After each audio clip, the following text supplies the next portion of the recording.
Greetings. Welcome to Short Stories, brought to you by the National Taichung University of Science and Technology Language Center.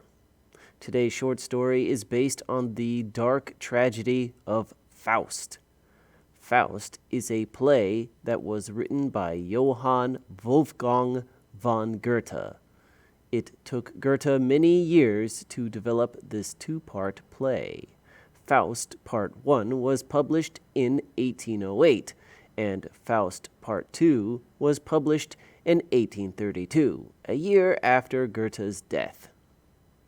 These two plays are considered to be Goethe's greatest achievements and are the most widely read books in German literature.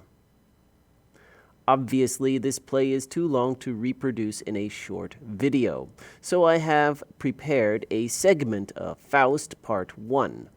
I have simplified the vocabulary and changed the style to simple prose.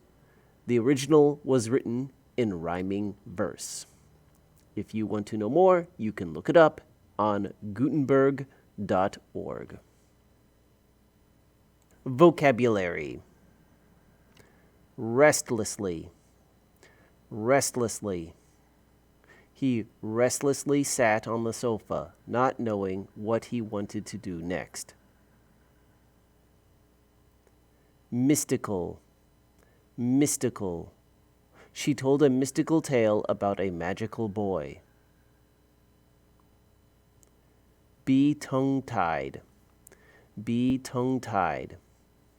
When he saw the hospital bill, he was tongue-tied.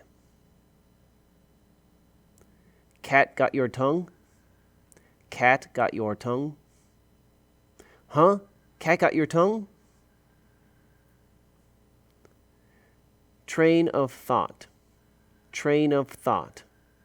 Lily interrupted me, and I lost my train of thought. Aloof. Aloof.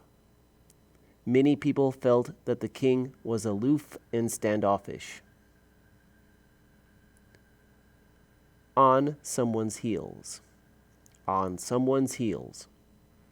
Sally crossed the finish line first, with Sandy and Susan on her heels. Transcendence. Transcendence. It is believed that the Buddha attained transcendence while sitting under the Bodhi tree. The story. Dr. Faust sat restlessly in his chair. Papers were strewn on the desk in front of him, illuminated by the weak glow of an oil lamp. Above him was the high, pointed arch of his Gothic study. It was night, so the shadows were encroaching all around him. He had been reading his notes on philosophy in an attempt to understand the meaning of life. So far, he had gotten nowhere near an answer. Faust pulled his hair and slammed the desk and said, "I've studied philosophy, jurisprudence, medicine, and even theology, and yet I'm no wiser than before. I have a master's degree and a PhD. I've spent the last 10 years training students, and still I do not know." Faust lifted his head and looked at the flame of his lamp. "But there's still one thing I haven't tried. Magic." Faust got up and walked over to his dusty bookshelf. He carefully pulled out the Book of Mystery and began to flip through the pages. He found a picture of a mystical symbol and read the magic words below it. Suddenly, the flame of his oil lamp flickered and grew 10 times larger. Out of the flame appeared the face of a spirit. "Who calls me?" said the spirit. Faust was shocked to see the magic spell had worked. His tongue was tied, so he did not answer the spirit. "What? Cat got your tongue?" said the spirit. "You're the one who called me, so why don't you say something?" Faust finally stammered an answer. He gave his name and why he called the spirit. "What are you, spirit?" asked Faust. The spirit answered, "I am beyond your comprehension. The flame suddenly sputtered and the spirit was gone. Faust was desperate for an answer. "What do you mean? Come back!" he cried. Just then there was a knock at the door. It was Wagner, Faust's assistant. He was wearing pajamas and holding a lamp. "I heard a noise, sir. Do you need help?" asked Wagner. Faust and Wagner chatted for a while.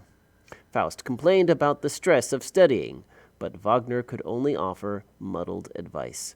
"I've often heard it said a preacher might learn with a comedian as a teacher." It was late, so Faust told Wagner to go back to bed. Sitting alone in his office once more, Faust's thoughts turned even darker, and he began contemplating his own death. This train of thought was fortunately interrupted by the sound of church bells. "Is it Easter season already?" said Faust. His thoughts then turned to happy childhood memories. The next morning, Faust and Wagner walked to the city market. Along the way, they met several acquaintances and well-wishers. Despite being an aloof academic, Faust was generally well-liked by the common citizen because his father had saved the town from the plague. Unfortunately, the friendly greetings Faust received were not enough to improve his mood. "My father cured the town, but what have I done?" lamented Faust. "You have no reason to be depressed," responded Wagner. Faust's attention was suddenly grabbed by a small black dog walking across their path. "Do you see that dog?" asked Faust. "Yeah, so?" said Wagner. "Don't you think it looks odd?" said Faust. "It just looks like a plain old black poodle to me, sir." For some inexplicable reason, Faust was enchanted by this dog, and it would seem the dog was enchanted by him. The little black poodle followed Faust all the way back to his house. Faust entered his study with the black dog following right on his heels. "Good boy," said Faust. "I guess I'll keep you. Here, take my pillow. You are a welcome and silent guest." Faust then sat down at his desk to continue his work. His task for today was to translate a segment of the Bible. He began reading the verse aloud in order to get a grasp of the pronunciation. As he did so, the little black dog began to bark and snarl. "What's all this about?" exclaimed Faust. The dog ran behind the stove and wailed even more loudly. Steam began to rise from behind the stove. The steam expanded to fill half the room. Faust could feel the goosebumps forming on his skin as he saw a shadow of a man appear in the mist. "Whoever you are, stay back! I know karate!" threatened Faust. The shadow stepped out of the mist and showed itself to be a man dressed like a traveling scholar.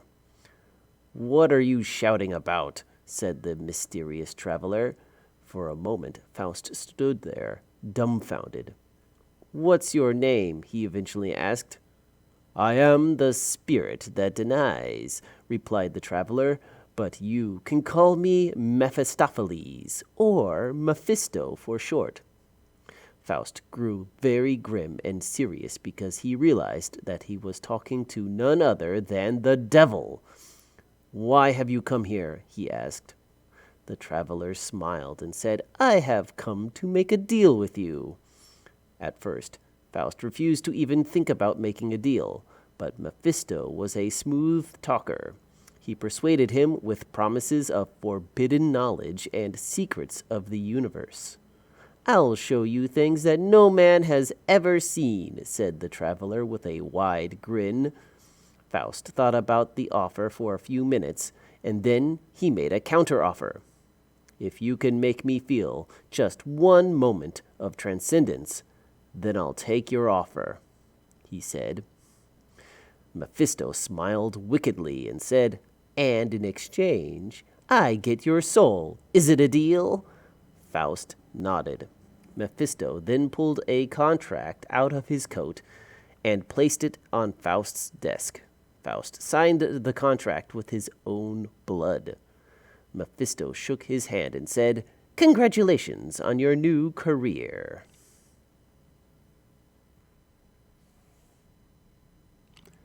Questions. Number 1. Why is Faust so restless and unhappy at the beginning? A. He still doesn't know the meaning of life. B. He ate some bad tofu. C. His friend Wagner just died. D. He lost his little black dog. The answer is A. He still doesn't know the meaning of life. Question 2. What subject has Faust not thoroughly studied? A. Philosophy. B. Medicine. C. Theology. D. Magic. The answer is D. Magic. Question 3. What is so special about the little black dog? A. It's actually a man. B. It's actually a cat. C. It can talk. D. It's Faust's best friend. The answer is A. It's actually a man. Or looks like a man anyway. Question 4. Why does Faust make a deal with the devil? A. He wanted more money. B. He wanted to be king. C. He wanted to know everything. D. He wanted to bring his friend Wagner back to life. The answer is C. He wanted to know everything.